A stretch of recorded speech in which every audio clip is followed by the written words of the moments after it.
Stop using bullet points in your resume. Last week I made that video to explain that generic bullet points are not useful and you should use numbers and results to impress a hiring manager. I got a lot of good follow-up questions, including this one. Now, the heart of my advice was to capture your impact, so we can do this without material outcomes. First, you can just try to quantify the work, even if it's just how many people you helped. And second, there are also lots of non-material outcomes you can use. For example, provided exceptional customer service can become praised by manager for providing exceptional service to 40+ customers per shift. Provided in-home care to brain injury patients could become provided in-home care to 20 brain injury patients per week, maintaining a 100% safety record. Let me know what industry you're in if you're having some trouble making your bullet points pop. Like this video and follow me for more job search tips, and check out my free resume writing course linked in the bio. And remember, you deserve a job you love. Non-cliche ways to answer what is your biggest weakness, part 1. Great question. So I sometimes have a bit of trouble being concise when I'm writing really important emails, and I know that can be dangerous because not a lot of people will read through and find all the details. So knowing that, that's something that I talked to my manager about. I did a little bit of an online training and I've really been working on it, and I'm getting better. But I still tend to be a bit long-winded when there's instructions or something like that that's included. But other than that, it's not holding me back too much as it used to because I've been working on it. But still a bit of a weakness. Now, that was good because it was related to the job but not essential, and it's something we've been working on but we're not amazing at yet, which is the sweet spot with this question. Like the video and I'll post another example. Take this quiz to find out if your LinkedIn profile is ready for recruiters. Number 1, do you have an updated profile picture where you're nicely dressed and looking at the camera? 2, do we have a nicely made banner with your name and key skills on it? 3, have you customized your URL? 4, is your headline written to showcase your best traits that you bring to the table? 5, does the About section share your story and help them get to know you better? 6, does your experience match your resume? 7, is your skills section keyword optimized to your industry? Finally, number 8, do you have more than 2 recommendations on your profile? To make sure all these sections are optimized for recruiters, check out my free badass LinkedIn profile checklist. It's in my bio. If you are ever offered an interview and you're not available for any of the times they provide, say this so you don't miss out on the opportunity. Thank you so much. I am thrilled at the prospect of interviewing for this opportunity. I could not think of a better place to work than your company. Unfortunately, due to work and some pressing family commitments, I'm not available at any of the times you provided. This interview is a very high priority for me, and I apologize sincerely for not being available. As an alternative, here are some times that I am available. And at this point, you provide as many times as humanly possible to show that you're very eager about this position.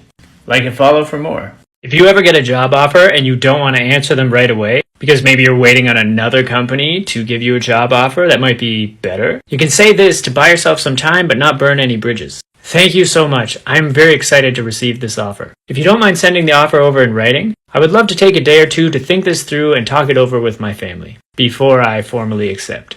Then you send this message to the company you're waiting on. Hi there, I had a great time interviewing with you the other day, and I'm excited about the prospect of working with you. I wanted to let you know that I did just receive an offer from another company, and they would like an answer within the next day or two. So I'm hoping I'd be able to get an answer before my deadline. Would that be possible?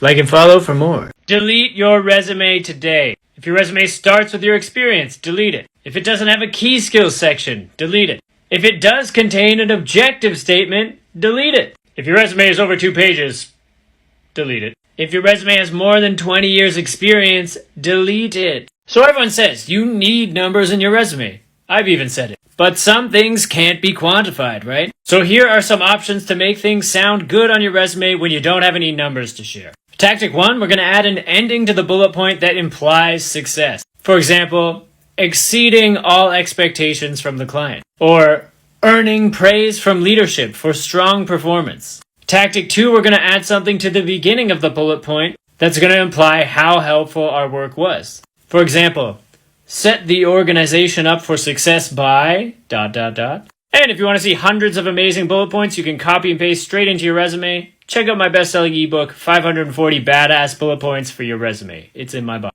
There is no way any of these things should still be in your resume in 2025. Number one is basic technology such as Microsoft Word, Outlook, email, Zoom. Everyone knows this stuff. Number two is common soft skills like hard worker, team player, strong communicator. Number three, references available upon request. Number four, so be a tough pill to swallow, but any experience before 2005 is too old.